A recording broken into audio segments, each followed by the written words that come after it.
pessoal, tudo bem? Aqui quem fala é o Thiago.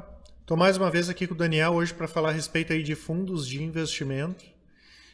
Inclusive até eu vou colocar aqui, a gente fez um artigo essa semana aí falando de como investir no exterior, né? E além da possibilidade de a gente comprar fundos que fazem investimento no exterior, a gente observou principalmente do ano de 18 meses, de 24 meses para cá, boa parte até dos fundos multimercado e também os fundos de ações, mas principalmente os fundos multimercado, alguns até alterando lá no estatuto para poder investir no exterior, né? Como a gente vem comentando aí, o ano passado foi um ano que tudo deu certo, né? Mesmo a renda fixa rendendo menos, deu rendimento. Fundo no exterior deu rendimento, bolsa deu rendimento, né? Então foi um cenário que os fundos multimercados se aproveitaram muito bem disso, né? Hoje até saiu uma listagem aqui considerando a última quarta-feira aí do julgamento do Lula, teve fundo multimercado subindo 1,2, 1,3, 1,4, 1,5, né? Até porque a estruturação das carteiras estão bem feitas, né? Obviamente, se nós formos pegar a indústria de fundos, basicamente o que vai estar investido é renda fixa, mas também tem aumentado outras exposições, como por exemplo essa que eu comentei, que são os investimentos no exterior. Tá? Eu vou colocar na descrição aqui para quem não viu ainda esse artigo falando de fundos de investimento que também podem aplicar no exterior. O fundo hoje que a gente vai falar aqui é o Adam e Catu Previdência, né? É um assunto que a gente gosta bastante de falar, são desses fundos de previdência. Por quê? Porque com a abertura aí de novas gestoras, principalmente dos últimos 3 anos para cá, essas gestoras também começaram a trabalhar numa área que praticamente a gente tinha Icatu, tinha Sul América, mas quem mandava eram os grandes bancos, né? Brasil Prev, Itaú, Bradesco, que era parte dos fundos de previdência, porque é um plano de previdência, posso escolher se é PGBL, VGBL, mas o que eu vou estar investindo meu dinheiro é num fundo. E a grande maioria desses fundos sequer batiam o CDI, por taxas elevadas, taxa de administração, taxa de carregamento. E esses fundos agora dessas gestoras multimercado, obviamente os fundos de previdência eles não têm uma liberdade tão grande para se gerir como a gente tem nos fundos multimercado, mas esses gestores com taxas menores e com essa habilidade gerencial, vamos dizer assim, bem melhor do que esses gestores de banco, né? Estão conseguindo dominar o mercado aí. A maioria desses fundos batendo o CDI disparado. Se vocês aí têm fundo de previdência no banco e não tem a mínima ideia das taxas, não tem a mínima ideia quanto é que está ganhando, né? Pode entrar em contato com a gente, mas a primeira coisa é perguntar lá, olhar o extrato, perguntar para o gerente quanto são as taxas, ou se pelo menos o fundo está batendo o CDI. Na maioria dos casos, não, né? A ADA é uma gestora que a gente gosta bastante. Eu acompanho há muito tempo o Márcio Apel, que é um dos donos da empresa. Ele era gestor do Safra Galileu, né? Eu me lembro que parecia que só tinham 2 fundos multimercados no mercado, que era o Verde e o Safra, né? E ele passou, acho que de 2008 até 2015, o objetivo dele, ele rendia, na verdade, PCA mais 7 ao ano, né? E ele sempre conseguia bater esse objetivo, até que ele fundou a ADA. Hoje deve estar com mais de 20 bilhões aí. Quando eu olho os fundos, cara, é impressionante. É dia após dia ali os fundos dobrando, entrando uma quantidade enorme de dinheiro, né? Inclusive, boa parte deles deve estar para fechar para captação aí, né? Então hoje a gente vai falar a respeito desse fundo, que é sim uma alternativa. Ele é um fundo multimercado, ele não é um fundo de renda fixa, mas para quem pensa no longo prazo, para quem quer ter um produto de previdência, ele é um produto que na carteira ele faz todo sentido, ainda mais sendo dessa gestora, né, Daniel? Isso. Bom, aqui então sobre o Adam e Catu FIC Multimercado Previdenciário. Ele é um fundo de investimento em cotas, né? Basicamente não, totalmente ele investe as suas cotas no fundo master. Então ele é um feeder de um fundo da própria Adam, né?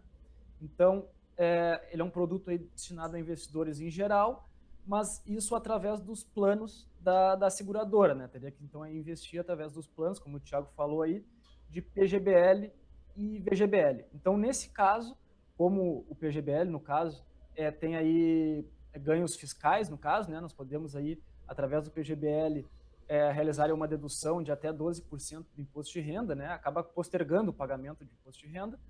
E, de uma forma geral, também tem outros ganhos na questão de imposto de renda, principalmente, né? Que é a questão esses fundos, fundos previdenciários, eles não contam com o temido come-cotas, né? Que nem fundos multimercado e fundos de renda fixa em geral, tem o temido come-cotas aí que vem em maio e novembro. Nesse caso aqui, então, se deixar para longo prazo aí a tributação, isso é outra questão também, pode escolher ali se é tabela regressiva, tabela progressiva, mas de acordo com a tabela regressiva, então, aí se deixar mais de 2 anos, paga 15% em cima dos rendimentos, sem ter perdido as cotas antes, pagando, então, aí, se for menos de 6 meses, por exemplo, 22,5%. Como eu falei, a aplicação ela é feita pelos planos da seguradora, sendo que a aplicação mínima aí, ela é de R$30 mil, mas tem aí uma flexibilização, ou R$30 mil de aplicação mínima inicial, ou um aporte mensal de R$1.000. Aí vai de cada um escolher essa questão. Esse fundo aí, ele conta então com uma gestão ativa, ele é bem diferente aí de fundos de renda fixa tradicionais aí, dentro desse modelo previdenciário. Até, Daniel, comentando a respeito disso que tu falou agora, né, dessa questão da gestão, nem tinha, esses outros fundos não tinham gestão. A gestão, o meu fundo é multimercado. O que significava multimercado? Era colocar o percentual que desse máximo em bolsa, comprava lá Bovespa e Bov, né, comprava as ações que faziam a composição do índice, e o resto deixava na renda fixa. Isso que significava o último mercado. Era 75 renda fixa, 25 renda variável. Não tinha efetivamente uma gestão. Né? Era simplesmente chegar e comprar os ativos lá e esquecer. Né? Nesse fundo aqui, até como eu vou mostrar depois a carteira, ele acaba trabalhando dentro do mercado de juros, vendo aí um cenário de queda de juros, ou o que pode acontecer aí no médio prazo, uma retomada e uma subida de juros, que é para longo prazo. Mas hoje, como eu vou mostrar aqui depois da carteira, então, o cenário que o fundo trabalha é com a queda de juros. E isso já falando da gestão em si, eles foram um dos primeiros que a gente acompanha aí de gestores a cravar. O juro vai cair para tanto, antes mesmo do juro cair. Né? Porque 7,5, 7,75 porque o cenário que estava se desenhando, né? E na verdade, em relação até uma análise bem parecida com a nossa que o Márcio tinha, era o juro vai cair não por causa de reformas. Isso aí é o segundo momento. O juro vai cair porque a economia tá uma porcaria e a inflação vai puxar a inflação para baixo e o juro vai cair também. E foi efetivamente isso que aconteceu, porque, ao contrário, outros gestores que tinham uma opinião até divergente da nossa, não, precisam ter reformas pro juro cair, precisa ser uma coisa estrutural. E, na verdade, esse é o segundo momento. Obviamente, a gente vai ter que ter reformas, vai ter que ter privatizações, alguma coisa vai ter que ser feita, né? Porque senão vai tudo pro buraco, né? Mas isso foi muito importante porque conseguiu antecipar ainda mais esse movimento. Obviamente que o cara não tinha como saber que ia bater 6,75. O que importa é a tendência, né? A tendência de baixa. E justamente por entender esse cenário, que sempre foi uma visão que a gente teve, né? Tu consegue se antecipar e, obviamente, o retorno que tu vai ter vai ser maior, né? Então, eu não sei se eu cheguei a falar que a taxa de administração então desse fundo ele é de 2%, e não é cobrado taxa de performance. Então, aí uma taxa de administração bem acessível, até como o Thiago falou aí, comparando com produtos bancários, aí não tem nem comparação. Não, para fundo multimercado é justo. Justo. E em relação à volatilidade, até pela composição da carteira e pela estratégia essa de apostar na queda de juros, a volatilidade ela é um pouco mais alta, aí, inclusive, do que alguns produtos multimercado da própria Adam, tipo, como o Adam XP Macro Strategy, por exemplo, que tem uma meta ali de girar em torno de 5% a 7% e vem apresentando em torno de 5% de volatilidade, esse fundo ele tem uma volatilidade de 13,8% desde o início. Então, é um pouco mais volátil por essa questão da estratégia de trabalhar em cima da variação da taxa de juros. Ele acaba sendo um pouco mais agressivo. E até por isso, nos últimos 12 meses, ele teve um rendimento aí de 19,22%. Esse rendimento ele é muito acima dos fundos de renda fixa, é bem diferente, correspondendo aí a 199% do CDI. Então, ele é diferente daqueles fundos previdenciários que o pessoal está acostumado aí, que são fundos de renda fixa tradicionais, conservadores. Ele é um pouco mais agressivo. Mas, como eu mostrei aqui, com a gestão da gestora, no caso, né, ele vem performando aí, até aproveitando essa questão que a gente falou anteriormente da queda da taxa de juros.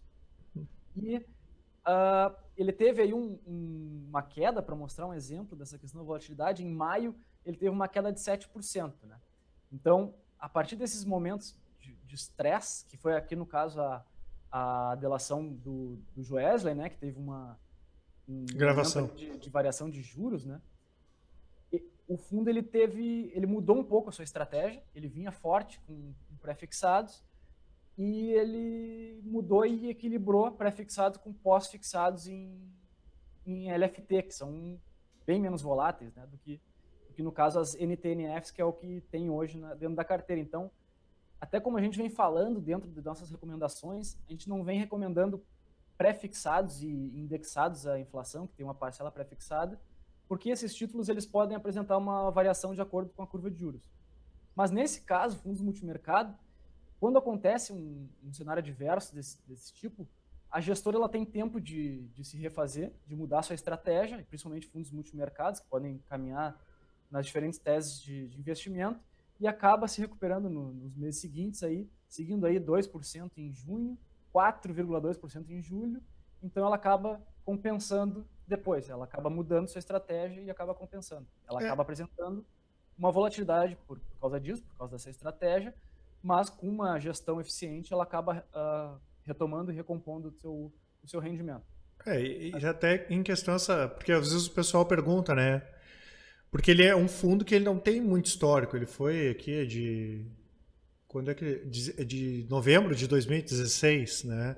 Então às vezes o pessoal pergunta, pô, mas como é que eu vou colocar Primeiro, a gente tem o histórico do gestor, tem o histórico da gestora, né? Então a volatilidade até ela estar um pouco acima da média, ela também está ligada em relação a essas questões que o Daniel comentou. Pô, pegou um dia exceção, né? Que foi aquele que foi em maio do ano passado.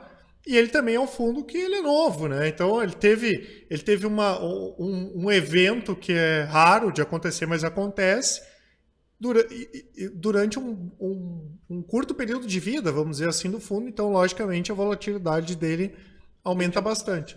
Né? Ela tende a baixar, né? Porque foi uma questão. Não, isso que eu digo. Ela foi muito alta em função do curto prazo. Mas com o longo prazo, né, a volatilidade tende a diminuir. E mesmo assim, como o Daniel comentou, a rentabilidade é absurda. Principalmente porque isso que o Daniel falou é bem interessante. Ele é um fundo multimercado. Quando eu for comparar ele com um fundo de previdência, eu tenho que comparar com os outros fundos multimercados, não com um fundo não com um fundo de previdência de renda fixa. E mesmo assim, eu acabei de pegar aqui, ó, Daniel, com o fechamento de dezembro, ó, o retorno acumulado do fundo foi 24%, o CDI deu 11,68%. Né? Ele rendeu o dobro, mais que o dobro do CDI. Essa que é a diferença. Aqui que a gente vê valor na gestão. Se vocês têm fundo multimercado, vou repetir, se vocês têm fundo de previdência multimercado, com certeza não rendeu isso aqui, tá? Não tem, de grandes bancos não teve como render isso aqui. Até em dezembro aqui ele rendeu 419% do CDI. Em julho, 527, é realmente algo acima da média. Então, é isso que vale a pena comentar. Mesmo com esse problema que teve, mesmo sendo um fundo novo, vamos dizer assim, o histórico dele, ele está super positivo. Mesmo acontecendo aquele mês ali ruim, né? Foi um mês ruim, ele conseguiu recuperar. Não foi pior porque eles trabalhavam com hedge, né? Eles estavam, se não me engano, eles estavam vendidos estavam comprados em juros futuros. acabou não sendo pior por essa questão que é a questão da gestão, né? Podia ter sido pior. Hoje, como eu vou falar, e depois eles estão zerados em derivativos. Mas, bom, falei do aporte mensal, o resgate é em D+3, então tem uma certa liquidez. O risco é médio, não chega a ser um risco alto, essa volatilidade ela não condiz com o risco. Até como o Thiago falou, foi uma questão extraordinária, aí, um evento isolado. E o PL médio, aí, o patrimônio líquido médio dos últimos 12 meses é de 434 milhões. Então, mais de um bi já, né? 434 milhões. Eu tenho 434 Não, milhões. esse é o médio.